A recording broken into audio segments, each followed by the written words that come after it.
When I met Lisa, I thought I had found the one.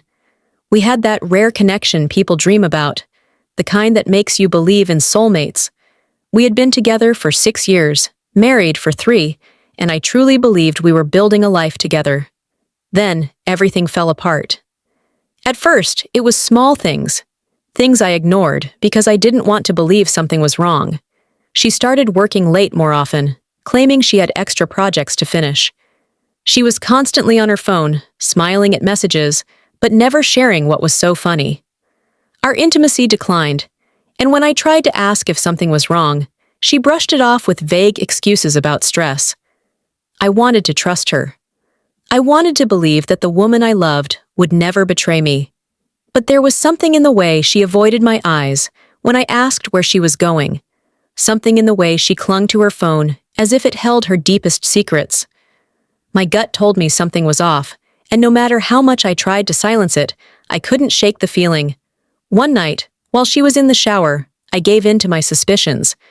I picked up her phone, hands shaking, heart pounding, and unlocked it. What I found shattered me. A text thread with someone named Brandon. At first, it seemed harmless, just casual conversation. But as I scrolled, the messages became more intimate, more affectionate. Flirty comments, inside jokes, secret plans to meet up. And then, the words that made my stomach turn. I love you. I couldn't breathe. My hands felt numb. The woman I had trusted with my heart, the woman I had built a life with, had been giving her love to someone else. I wanted to scream, to break something, to wake her up and demand answers. But I didn't. Not yet.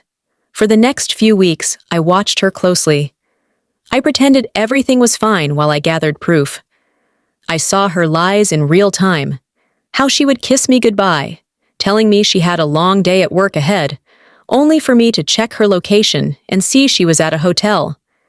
How she would smile at me across the dinner table, knowing she had spent the afternoon in another man's arms. It was like living in a nightmare where I was the only one who knew the truth. When I finally confronted her, she didn't even try to deny it. She cried, saying it was a mistake, that she had been confused, that she still loved me. She begged me to forgive her, to go to therapy, to give her another chance.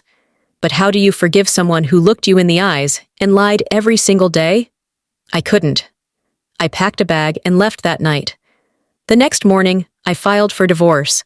For a while, I was broken. My self-worth was in shambles. I kept wondering what I had done wrong, what I had missed, how I had let this happen. But then something changed. I realized I had spent so much time being angry and hurt that I had forgotten the most important thing.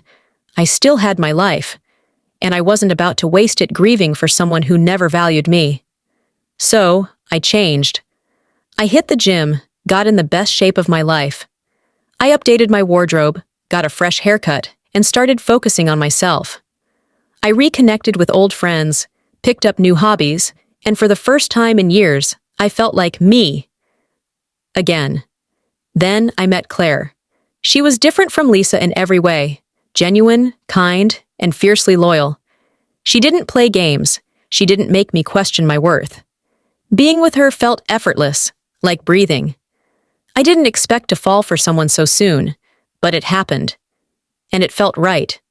When Lisa found out, she lost it. She started calling me nonstop, sending long, emotional texts about how she had made a mistake, how she still loved me, how she wanted to fix things.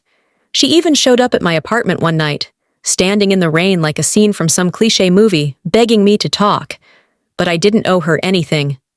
I let her cry, let her say everything she needed to say. Then, I looked her in the eyes and said, "You didn't love me when you were sneaking around with Brandon. You only love me now that I've moved on." She broke down, saying she had ruined everything, that she had learned her lesson, that she just wanted another chance. But I had already given her everything I had to give. I turned around and walked away, leaving her with the consequences of her choices. I won't pretend that revenge was my goal. I didn't plan to hurt her the way she hurt me. But seeing her realize what she threw away, seeing her beg for something she had taken for granted, was the closure I needed. Now I'm happier than I've ever been. I have a woman who truly values me, a future I'm excited for, and a peace I never thought I'd find. And Lisa? She's left with nothing but regret.